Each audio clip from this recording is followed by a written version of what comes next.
大家好，我是刘哥。我等一下去清洗一台格力的空调，这个也是不好拆，我们去看一下。这是一台格力挂机，是个冷静网2了。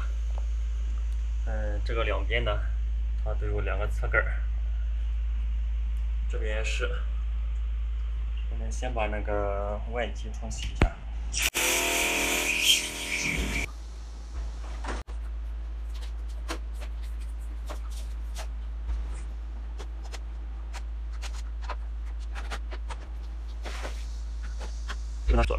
左边呢有一个侧盖儿，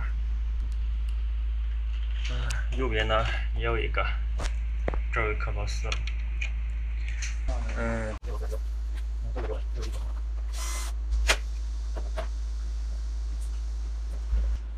这个右边呢，刚才侧盖拆掉了，但是左边也没拆掉。刚才尝试着把这个大壳拿掉，但是这边还是碍事，所以说必须把这个拆掉。左边这边呢，还是往上滑的，但是需要把这边这个按钮给按一下。现在两边呢全部拆掉了，我们拆大壳。这一块呢必须把两边侧盖拆掉，下面这个导风板也得拆掉。研究了一下呢，发现它这边是卡扣的。我们现在去掉吧。这个设计的也是挺坑的。刚才呢没有用力，所以说它一直没掉。现在呢已经掉了，这3个都是这样的卡扣在里边呢。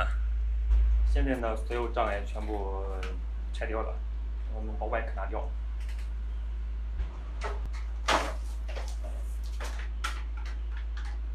这个大壳子呢终于掉了。这个导风板呢，这边里边有卡扣在卡着的。这边是双层的，我们尽量不要撬。这3个是一样的，拆的话需要稍微用点力，基本上就没什么了。现在全部拆完了，喷上清洗剂，泡一下，我们开始冲洗。现在已经清洗好了，我们再拆一遍。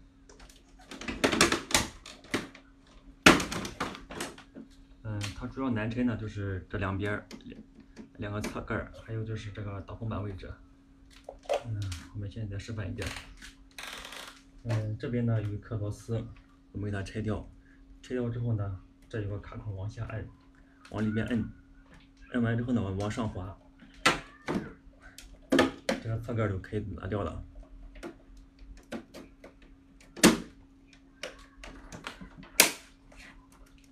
它左边是一样的，左边呢没有螺丝。然后这导风板呢，我把它拉开。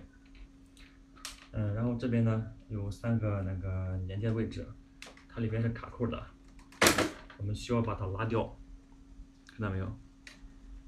里面是卡扣。